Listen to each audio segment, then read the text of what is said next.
On this episode of Film Fan, we are going to get into the story about the general who became a slave. The slave who became a gladiator. And the gladiator defied an emperor. That's right, we're getting into my favorite film of all time. One of my favorite films of all time. It's tied with Seven as my top favorite film of all time. My number one favorite film of all time. Ladies and gentlemen, Gladiator. On this episode of Film Fan.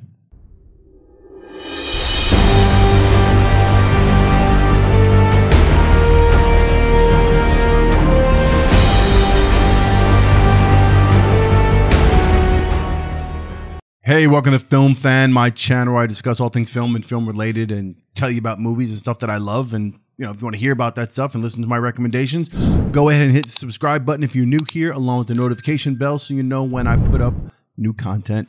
Very happy to have you here. All right, so let's get into it. This is my favorite film of all time. It ranks right up there with Seven, which is the very first episode of Film Fan that I ever did was for the movie Seven. You can see that video there if you haven't already seen it. Check the link there above. But Gladiators is right up there. So I consider it like a tie. Those are my two favorite films of all time. Ridley Scott's 2000 sword and sandal epic Gladiator, starring Russell Crowe as Maximus in the lead role, starring Connie Nielsen as Lucilla, starring Joaquin Phoenix as Commodus. You've got the late Richard Harris playing Marcus Aurelius. You've got the late Oliver Reed playing Proximo. You've got Djimon Honsou playing Juba. This is just an incredible cast, an incredible story, incredible direction. Let's talk about it a little bit, and I'll give you, some of what makes this film such a big thing for me. The story by David Franzoni, who also did the original script. So there's three writers on this, and it's A&D-N, meaning there's three people who did not work simultaneously. They worked on different drafts of the script, and it wasn't always a pleasant experience. So David Franzoni, who did the story, originally did the script. Ridley Scott wasn't too happy with that, so he wound up bringing somebody else in, and that person came in and did rewrites mostly of the first act, and then there was still some issues going on, so they brought a third person in. Third person came in and then did more rewrites, and then even while they were filming and getting down to business, they were still rewriting. Russell Crowe was adding lines, Ridley Scott was changing things around, adding lines. It was just becoming a thing. Producers were adding lines. This happens often, but in this case, it all worked out for the better because the script came out to be impeccable. I just think it's a flawless script. It's one of the things for me that makes the movie just work so well. The story, let's get into the story. I mean, if you haven't seen Gladiator, so be it. There'll be a couple of spoilers here. If you don't want to watch this, don't watch. But if you know the story, go with me on this. We're just going to do a quick summary of it. But basically, Maximus Decimus Meridius is the general for the Roman Empire and, the Roman army, and they're doing this huge battle and they're taking over all the world and doing that whole thing. And Maximus is the leader of that. He's an incredible general, very beloved by his army and by his people. They wind up having this last fight. He's looking forward to going home. Of course, the emperor at the time, Marcus Aurelius, is like asking Maximus, hey, why don't you stay? When I leave, I want you to take over. And of course, Maximus is like, I really don't want to do that. I really want to go home to my wife and kid. And what about your son, Commodus? Isn't he supposed to be the next emperor? And of course, the emperor Aurelius, Marcus Aurelius is like, well, no, that's not going to happen because, he's pretty much a moron. So it's not going to happen. And he's also kind of corrupt and he's not a moral man. So that's not going to happen. So I need you to take over. So give me your answer by tonight. Maximus is like, all right, I'm going to have to think about this. He doesn't want to do it. He wants to go home. But he also knows there's going to be an issue when it comes to Commodus. So he's kind of between a rock and a hard place. Next thing you know, Commodus winds up finding out from his dad, hey, dude, you will not be emperor. He's not going to be emperor. So Commodus is like, wait a minute. Let me get this straight. So who's going to be emperor? And his father's like, well, that dude who I kind of favor more as a son than I do you because I think you're a bit of a wimp and a bit of a just corrupt moron. Yeah, Maximus. I want him to take over. Oh, okay. Sure, Dad. No problem. No, it doesn't happen. He winds up killing his father. And then he goes and has Maximus arrested. And, well, he asked Maximus for his hand, for his loyalty first, and Max ain't having that. So Max steps off, and Max thinks that Quintus, his boy, is with him, one of his commanding people in his army. He thinks he's going to help him out, but Quintus's loyalty goes to the emperor, the new emperor, which is Commodus. So they have him arrested, threaten to have his family. Well, he's going to be executed, and they also let him know, oh, by the way, your wife and your child will be executed as well, and they will join you in the afterlife. So that sets up the story for everything. And then Maximus escapes his execution. He then goes and rushes home to find his wife and family in Spain, his wife and his son. And by the time he gets there, the Roman army has already been there. They've basically burned the bodies alive, whatever they did. They killed his wife and his son. And Max is devastated, and he kind of like falls asleep at their graves. Next thing you know, he's picked up by slave traders, and he's taken off by Proximo to become a gladiator. So this is like the crux of the story. I'm giving a whole bunch of information, but this is what the whole thing happened, how the whole thing goes.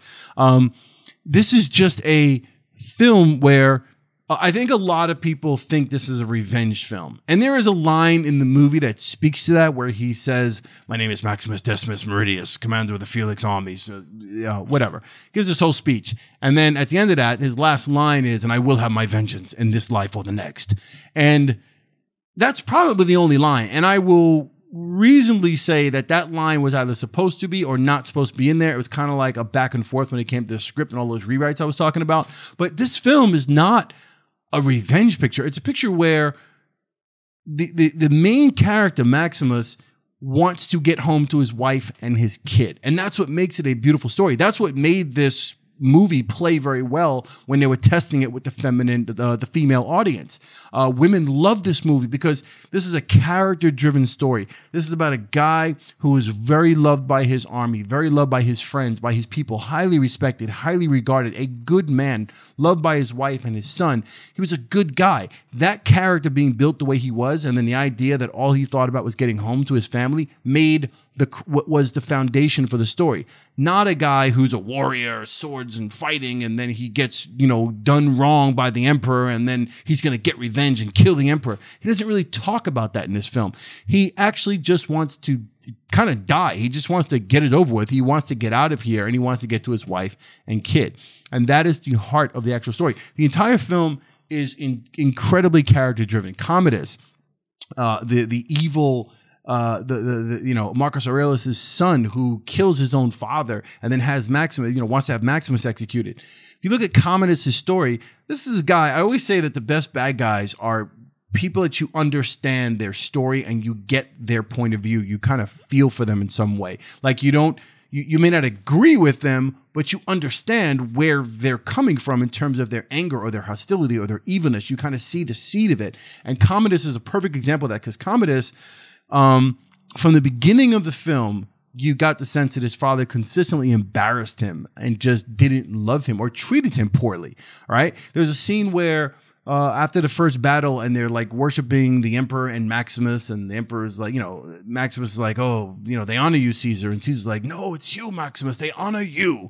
And they're all like cheering Maximus, and he's standing there, and then Commodus is up on a hill. He rides up with the Praetorian Guard, and he sees Maximus being honored by this whole army. He comes running down the hill. "Have I missed it? Have I missed the battle?" And his father's like, "You missed the war, motherfucker. Like, where you been?" So Commodus is trying to kind of like show like, "Hey, I'm here for you, Dad, and I'm so proud of you, and I shall sacrifice 100 bulls to honor your victory." And his dad's like, "No, save the bulls, honor Maximus. He's the one who won." So it's kind of like this thing where he's constantly bigging up Maximus and dissing his son. There's even a point where Commodus says, "Hey, give me your hand. Let me help you to your horse." And his father's like, "Nah, I think it's time to leave." And he totally disses him in front of an entire army. He just totally disrespects his own son. Even if he didn't like his son or had a problem with his son, that was wrong. Just pointing that out. All right, that was wrong. Then Maximus helps the emperor on the horse, and he disses his son again with another line. So it happens a couple of times, and you feel like, all right, this dude is just like looking for love, and it's just not happening. And his father is dissing him left and right. One of the things that happens is when he goes to see his father, and his father lets him know that he will not be emperor, the exchange between him, I don't think that Commodus was necessarily going to, I don't think he premeditated killing his father. Obviously, he thought he was going to be emperor, so he didn't premeditate killing his dad. But in that moment, there's a moment where the emperor moves towards Commodus and gets down on his knees, almost like seeking forgiveness or to speak to him. And in that scene, Commodus looks at him. It's a very subtle look. If you watch the way Joaquin Phoenix handles that particular scene, when he looks at his father on his knees like that, it's almost like it makes him cringe. The idea that his father, this great, powerful man, would be down on his knees like that. And I think it's in that moment that he decides to smother him to death, and he kills his father. So yeah, it's like little things like that make this a character-driven story. The relationship between Lucilla, so Commodus's sister, and Maximus, there was once a history there. They don't have to discuss it. They don't have to do anything here, but there's subtle hints of it in their relationship. You can see she has a son that's nearly Maximus's son's age. They used to have a thing possibly a long time ago, and it's unspoken, but you can feel it. And it's because of the writing. It's because of the characterization. It's because of the acting between Connie Nielsen, who has never... Connie Nielsen in this movie probably ranks as one of the most beautiful women ever on film, just in this movie alone. It's insane. She's extremely talented and extremely intelligent woman, and it just comes off in this. So that's my Connie Nielsen thing. But yeah, that relationship is there, and the characters are what make this movie. Oliver Reed playing Proximo, his greed, his lust for financial freedom, for being this guy and being in control, and his pride. And this is a guy who used to be a gladiator. You can feel his energy. You can feel everything about this guy. Richard Harris playing Marcus Aurelius as the Emperor. This is a guy who wanted to leave a legacy that meant something. Now, a lot of this, mind you, as far as like the history being totally accurate and to what length Ridley Scott went to make every detail here. The actual story is not 100%. It's not based on, Commodus did not kill his father. Commodus ruled for, I believe, the real Commodus ruled for like 12 years.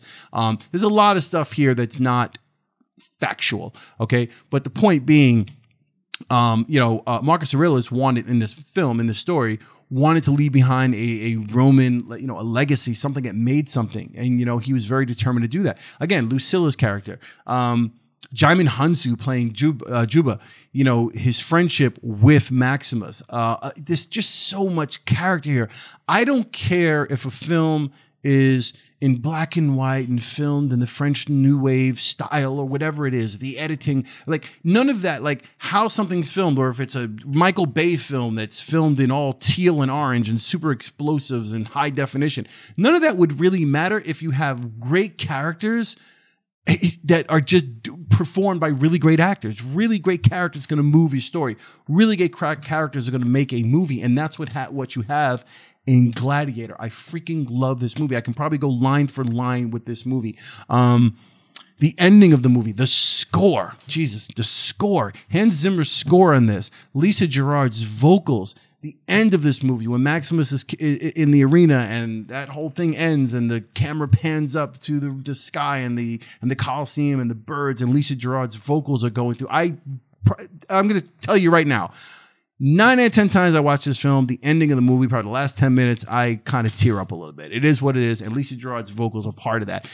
Strangely enough, she didn't get nominated for an Oscar. Hans Zimmer got nominated for an Oscar, didn't win, but Lisa Gerrard did not get nominated because of some technicality regarding the length of time her vocals actually were present within the film. Some random technicality thing. It's bullshit. She should have been nominated as well. Anyway, Hans Zimmer didn't win, but an incredible score. The direction by Ridley Scott, frame per frame, it's just fantastic. There's some composition, some composited shots in the opening battle scene that are just brilliant to look at. These wide shots that he had to compose. Like there's like 3 different compositions put together. These wide compositions in this forest, and it's just, it's an incredible picture. It is shot brilliantly. It is edited brilliantly. The costume design, Janty Yates won the Oscar for best costume design. It won a total of, I believe, 5 Oscars. It was nominated for like 11 or 12. I forget. I'm sorry. 12 Oscar nominations and 5 wins, including best actor for Russell Crowe. He deserved that 100%. I remember that year because I think he was up against Denzel for something and I wanted Denzel to win, but I wasn't mad. Best costume design, Janty Yates. Sound mixing, best visual effects, and best picture, but not best director, which... you scratch your head. Ridley Scott. I mean, honestly, how do you get best picture? How is a film best picture, but the director doesn't get best director? That's only happened a few times in film history. I think it's happened 2 or 3 other times. Somebody, if you know in the comments below, let me know. Maybe I'll update the comments and put the actual proper information there. But yeah, that was kind of a sucker move. I don't know how that happened. Even Ridley Scott talked about it. I think he talks about it on one of the actual special features of the disc. Let's get into the disc, actually.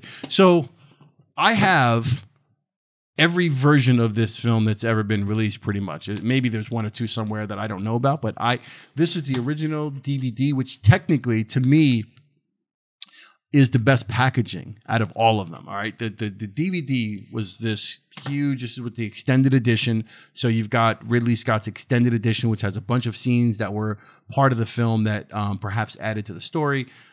This is the way that looks. The DVD, you've got Russell Crowe there, Joaquin Phoenix. You open it up, you've got a 3-disc set. You've got all the director's commentaries and all the stuff that's in there. And this is the first one I ever had. Now, this one, quality-wise, is obviously, I mean, it's a DVD. It's just not up to par. It's just actually terrible, but in relation to the other stuff. But best packaging. Then you've got the Blu-ray that came out, which is the Sapphire series. The Blu-ray had some glitches on it. It was better than the DVD, but not that great. And then it finally made it to 4K Ultra HD, and that's when it shines. It has not ever looked better than it did here, other than when it was in theaters. So if you don't own the 4K UHD version of this movie, it is definitely worth an upgrade to get it. Now, the reason I have an extra 4K one is because I got the Steelbook version here, which I like Steelbooks. I like their packaging. They could probably do more. I'm sure there's some, I have a few better ones, but it's pretty simple. But I like the packaging for Steelbook. I like the way they hold up. So this is, so the 4K version is the best one. The special features, the supplementary material that comes on these is absolutely brilliant. If you're a film lover, a collector, you're into all that stuff, the actual extra features and all the commentaries and all the details and all the behind the scenes and all this telling, the making of, it's chock full of that stuff. It's phenomenal. So yeah, I could probably talk about this movie for another half an hour. I can go with you. We could talk lines. We could talk my favorite scenes in the movie. You know, the scene where Maximus and, you know, and the barbarian horde fight and they win the Battle of Carthage. And then you have, you know, Commodus wants to come out. I think I'll meet him. Goes out to meet him. Slave, how dare you turn your back on me? And that whole scene and the rising action and all the crowd saying, live, live, live, and the music kicking in. Hans Zimmer's score kicks in. And then like Maximus looks at the crowd and Commodus has to turn around with his tail between his legs and everyone's shouting Maximus. But I named my son Maximus. I just tell you, okay, I'm just keeping it real. I named my son Maximus. I named him after this guy because honestly, I thought, it's a cool name. It's a strong name. It's derivative. You know, it's from Maximilian. Max, it's just, you know, the strong one, the strength and honor, and all that stuff. And I thought that the character was a respectable human being. This guy was beloved by his people, by his army, by everybody around him. He was respectable. He's just a great guy. And I figured, you know what? It's a good name. So I named my son Maximus. That's how much I love this movie. Great score, great picture, great editing, great acting, great characters. Everything in this movie to me qualifies it as perfect. And I've only said that about one other film, and that is Seven. So Gladiator. I've spoken enough about it. Look, if you know this film and you love it as much as I do, let me know in the comments below. I really appreciate you, chiming in and telling me how you feel about this. Which edition of this do you own? Do you own all of them like me because you're crazy? If you don't own it, you definitely need to get this on 4K. If you haven't seen this and you made it this far in the video and you're still here, if you can feel my enthusiasm, that's why I do this channel. That's why I do these videos. Sometimes I think about it. I'm like, am I just going to talk about an old movie? Who's going to benefit from that? But I believe there's value to it. I believe there's people who either haven't seen it in a long time and they're going to revisit it because they saw this video that I'm doing, or you've never seen it and you're like, you know what? I'm going to watch Gladiator. This guy, a film fan, is like really going on about this. How did I miss that? I know the movie, but how did I miss it? I'm telling you, if you missed this movie, you need to see it. All right. You have to see this. And you should have the score. You should definitely, I have the score in my car. I have like a physical CD, but I also stream it through Tidal and Spotify, and I listen to it regularly. And I also, it's one of our favorite sections on Hans Zimmer's Live in Prague Blu-ray disc, and we watched that performance of Gladiator with I think Zara Russell fills in for Lisa Gerard on that, and she does a magnificent job. But anyway, one of my favorite films of all time, the top favorite film of all time with Seven, one of my favorite scores of all time, and I think I've mentioned everything. I hope I mentioned everything. There's so much to talk about with this. Yeah, I think I mentioned everything. They're supposed to be making another one. They're supposed to be making a part 2. That'll probably piss me off. I'm not looking forward to that. Ridley Scott is the man. He's one of my favorite directors. He's got his hand in this. I don't know who's working on writing it, but I'm leery. I don't think I want to see another Gladiator Part 2 20 years later. I think it's supposed to take place 20 years later. I don't know what's happening. I don't know what the story is. I have no sense of it. But I did hear through the grapevine, I think Variety or something like that, that they're doing Gladiator 2. We'll see what happens. Anyway, That's it for me on Film Fan. If you are new to the channel and you want to stay with me for all this rambling, go ahead and hit the subscribe button and the notification bell so you know when I put up new content. I truly appreciate you being here. If you like this video, hit the like button, that thumbs up. Again, I truly appreciate y'all, and I will see you on the next Film Fan.